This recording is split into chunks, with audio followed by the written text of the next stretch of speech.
Hey everybody, Mike McNellis here, and for this SWIG, we're going to take a look at two wines that are made from the same grape variety in the same year, but could not taste any more different. How the heck does this happen? Well, wine is a living, breathing thing, and in the end, the flavors that are created are a product of cause and effect. There are two key features in this formula: where the grapes were grown and how the wine was made. Some grape varieties are affected by these two factors more than others, but one of the most affected, malleable varieties that shows flavors of where it was grown and the techniques used by the winemaker is Chardonnay. And to demonstrate this, we have two classic examples from two of the most prestigious regions for Chardonnay production. The 2016 Louis Jadot Chablis and the 2016 Newton Unfiltered Chardonnay from the Napa Valley. Okay, so first, where were the grapes grown and how does it affect what we're tasting? Chablis is located in north-central France, and it's technically part of Burgundy, but is actually closer to Champagne than it is to the rest of Burgundy. Think about that for a second. They make sparkling wine in Champagne because in most vintages, it's too cold to make regular still wine because the grapes just don't get ripe enough. So in Chablis, we are just about at the northern limit for still wine production. Napa is a totally different story. Here the climate is actually more Mediterranean, warm and dry most of the time. And if it weren't for the cool breezes and fog that roll in every day off the San Pablo Bay, we wouldn't even be able to grow Chardonnay here. So what aspects of the wine are affected by these differences in location? First of all, acidity. A grape has the absolute most acidity it will ever have in the very beginning of the growing season. As they ripen, the grapes swell with water and the acidity decreases. So this Chablis, with its cool climate, we are going to have way more acidity than the Newton Unfiltered. On the other side of the coin, as the grapes ripen, as do the natural flavors of the grape. So this Chablis is going to have sharp lemon lime zest character with green apples and pears, while the Napa will show more of a baked yellow apple, Meyer lemon, banana, mango, and tropical fruits. Also, as this ripening occurs in the vineyard, the natural sugar levels of the grapes rise. And this is the perfect segue to get into the topic of winemaking. What is wine? It's pretty simple. Wine is fermented grape juice. But what is fermentation? Fermentation is yeast, eating sugar, and pooping alcohol. Kind of gross, but true. Cooler climates like Chablis won't produce as much sugar in the vineyard, therefore won't reach a level of alcohol compared to somewhere warmer like Napa. And the proof is in the pudding. The Chablis is clocking in at 12% ABV, while the Newton is coming in at 14%. The alcohol isn't just the tipsy factor in the wine, it also contributes to texture and richness. The Chablis has a lean, crisp, bright texture, while the Napa is bold, luscious, and opulent. Okay, so we know about fermentation, and one of the key preliminary decisions in the winemaking process, especially for Chardonnay, is what type of vessel are we going to ferment the wine in? There are a few options out there, but in general, two choices: stainless steel tanks or oak barrels. And we have examples of each here today. The Jadot is 100% stainless steel, and the Newton Unfiltered Chardonnay is 100% barrel fermented. Okay, cause and effect time. Stainless steel tanks are neutral, airtight vessels.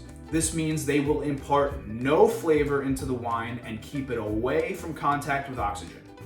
This creates an environment where the purest expression of the grape variety and the soil in which the vines were grown can be retained.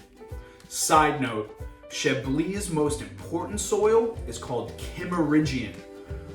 This soil is comprised of decomposed, fossilized seashells that are millions of years old.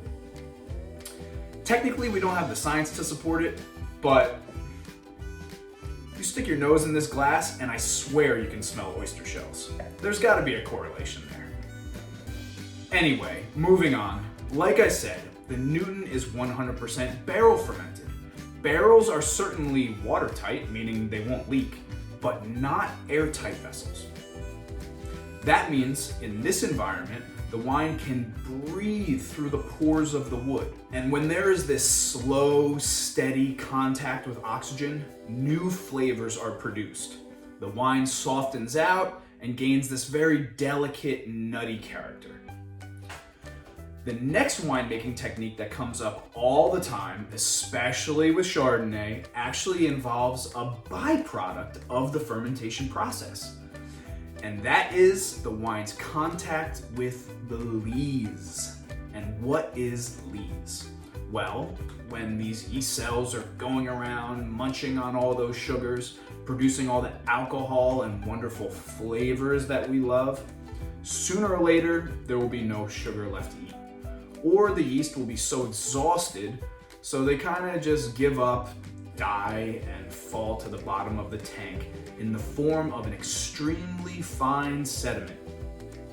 This is the lees.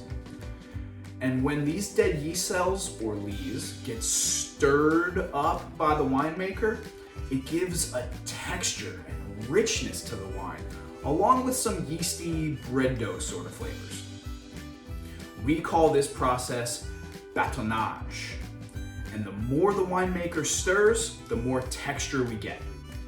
Bâtonnage is obviously a French term and is a practice that was discovered and studied in Burgundy. So we can expect to see a little bit of this in the Chablis, but not too much. Remember, the focus of this wine is the light, crispy, refreshing character. So that round texture the lees stirring gives, not so desirable for this wine. The Newton, on the other hand, has a regimented, weekly stirring of the barrels, bringing out tons of complexity and texture to the wine. And finally, just as the vessel that the wine was fermented in has its importance, even more important is the maturation or aging vessel and the length of time in which the wine was matured in that vessel. The Chablis, for instance, never leaves the stainless steel tanks. Remember, this is a neutral vessel that won't impart any flavor.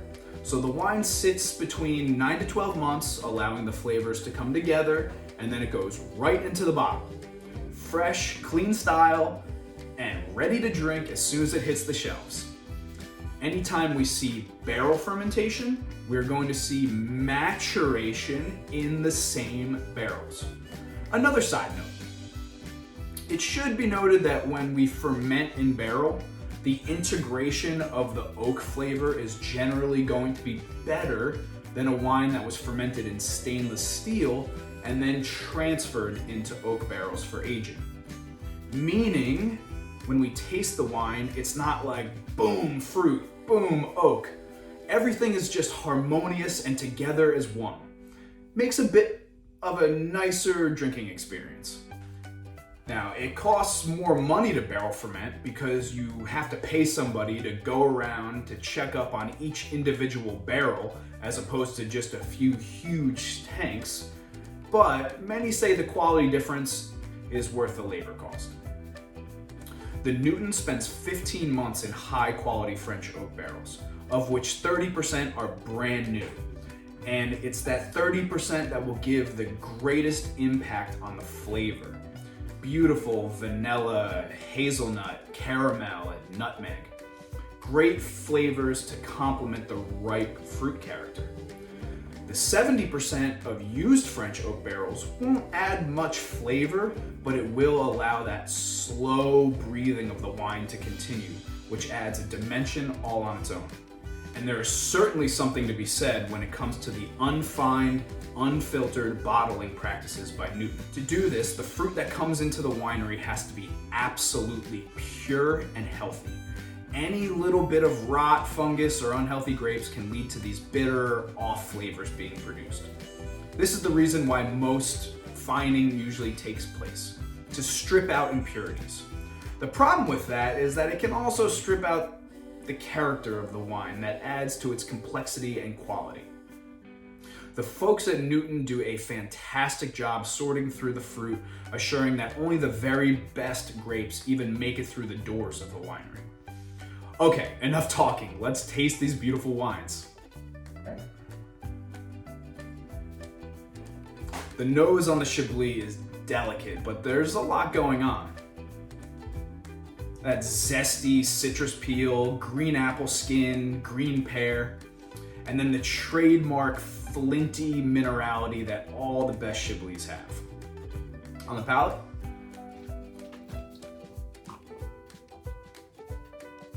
wow, so bright and refreshing. Mouth-watering acidity and just laser focused. All those tart citrus and orchard fruits are there, and then there's this little cheese rind flavor rounding it out on the back end. Awesome sipper or aperitif, but also a solid option for any seafood dish or charcuterie board. Excellent wine. Let's give the Newton a whirl. On the nose. Wow, very aromatic and so much going on here. Tons of fruit character. Meyer lemon, yellow apple, Japanese pear, mango, papaya, pineapple. Tons of complexity.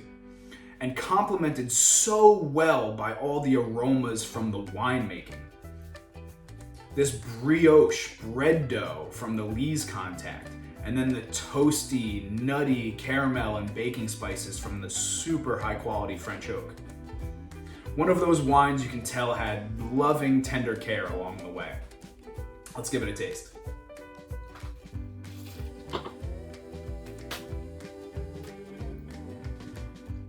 Rich, opulent, tons of fruit character, but it's still bone dry. Lots of texture, but this crisp pop of acidity that gives it great balance. This right here is a meal in a glass, but still has tons of food pairing opportunities. It has this intensity to match up with pork tenderloin, but enough elegance and finesse to pair with a piece of white fish. I think a grilled swordfish steak would be a good place to start. Man, this was a fun tasting. Thanks for joining me on this deep dive into a couple great Chardonnays.